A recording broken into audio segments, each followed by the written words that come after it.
I just want to say thank you to everybody who believed in a vision, to think about future generations of the church saying, this is what our diocese invested in. It's really exciting for me. We're putting money into people. We're putting money into ideas. We're putting money into ways that we can follow God at work in the community. The underpinning of this campaign is about hope. We're going to live in the courage of hope. And we're going to invest in people. We're going to invest in our ministries. And God has a dream for us, and we're going to follow it. Here in the Diocese of New Hampshire, we're exploring a variety of ways of understanding what church not just was, but what church can be.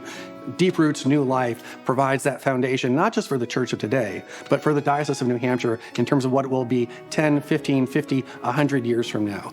We are planting the seeds for trees under whose shade we will never be able to sit. It's for our generations going forward that will benefit from the work we're doing today.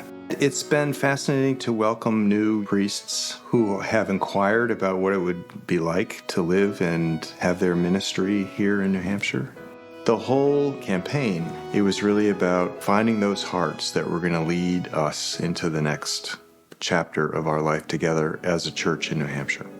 Coming into the Diocese of New Hampshire, I wasn't just coming to serve a church community, one church. I was coming into a diocese to be part of a group of clergy, part of a family. And I've experienced it as that, a feeling like that we are not just isolated in our church communities, but are part of something bigger, part of this Episcopal Church of New Hampshire, part of that tree that is rooted deeply, and that we're branches on it, and that we are connected to one another. We are so kind of in love with our buildings as Episcopalians. This campaign to me just reminds me over and over is that church is about the people and about community. We have set a stake in the ground that says this is important to the future of our church. And now here we are with this great fund that is going to help provide these initiatives that are so important to our churches, and it's there in perpetuity. Several of the newest priests who have come to this diocese have told me that New Hampshire's willingness to try new things, its holy curiosity, is one of the things that makes this diocese so attractive. Those pillars of training and supporting and placing, that openness to an experiment for the sake of the gospel. Society is changing so rapidly. It's an important time for the church to become more organic and more relational, and to embrace different ways of being church. The first century of the church, when the church was just taking off, was full of movement. It was full of a deep faith. It didn't have a template. It was just two people coming together, meeting on a side road in some wilderness place, somebody getting baptized, following Jesus, then being sent off somewhere else. It's full of these experiments. Now that we have this permission to be church in this new way, what does that look like? What is God calling us into?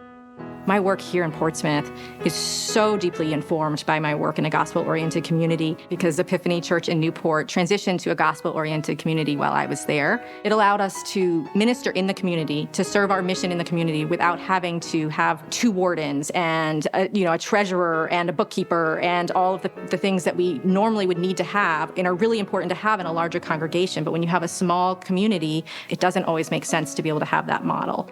Trinity Claremont embarked on a holy experiment last year. What if the main person on the ground was a person who was trained as an organizer and as a pastor?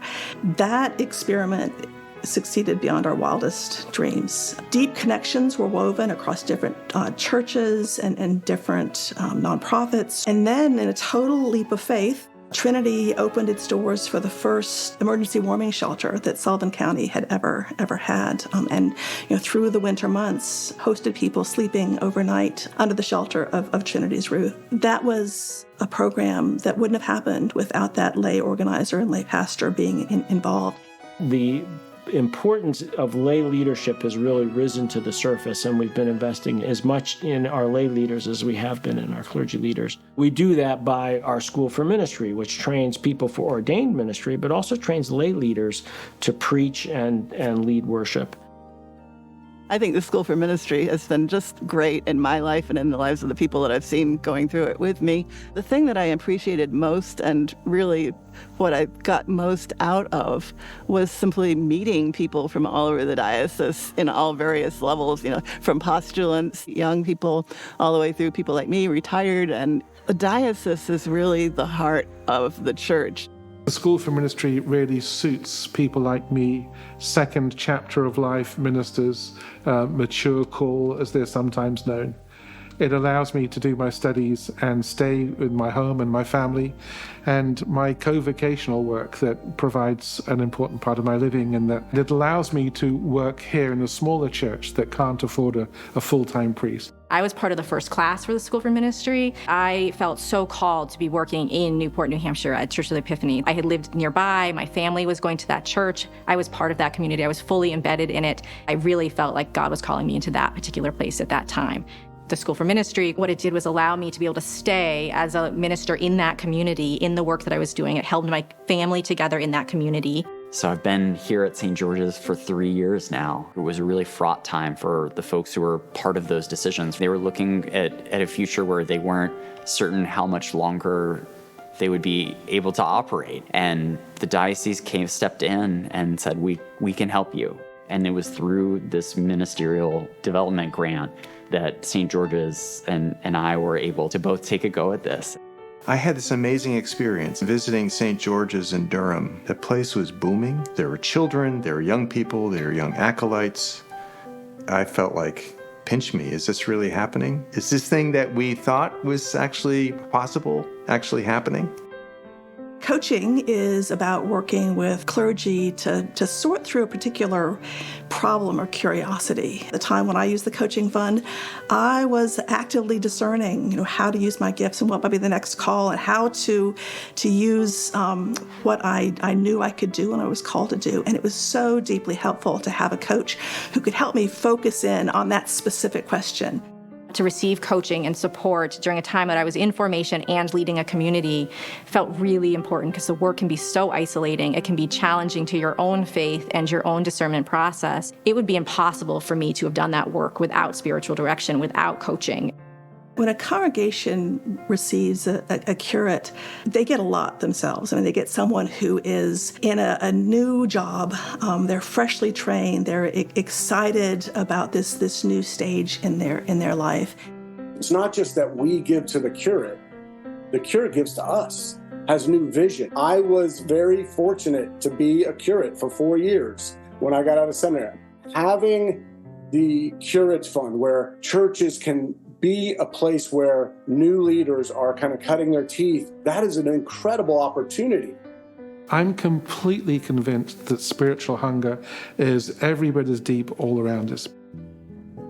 We have a purpose, we have meaning, we have value, and the world is hungry to hear it.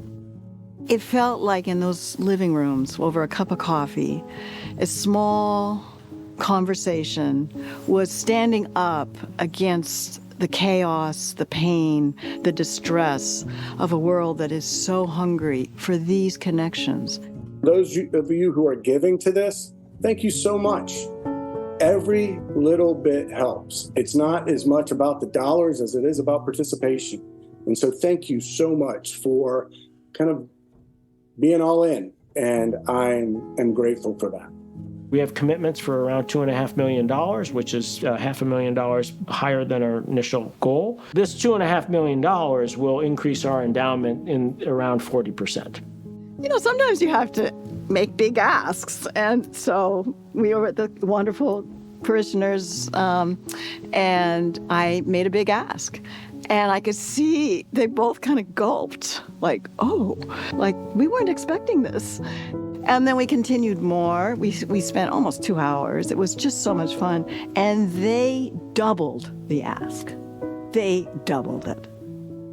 It almost makes me cry. It's like, oh my gosh. So it's just this excitement because we're invested in what the future is. I am so grateful for everyone who has had a part in this campaign.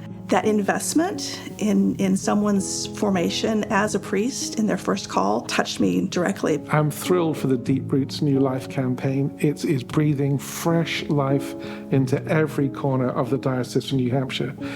So from me to each of you, thank you from the bottom of my heart. This is changing lives. Thanks so much to everyone involved in supporting it, to the bishop for dreaming big about many things and taking us in so many good directions. I would just like to say that I'm incredibly grateful for everyone who has made it a success. I know it's a campaign whose impacts are going to be felt for generations. There's a great phrase, the ancient future. We're grounded in tradition. We're grounded in ritual. We're grounded in prayers that go back centuries. We're grounded in prophets. We're grounded in this ancient life, but we're moving it toward a future that people are hungry for. People are hungry for it. It does feel like it is the body of Christ, and this body of Christ it's alive, it's vibrant, it's responding.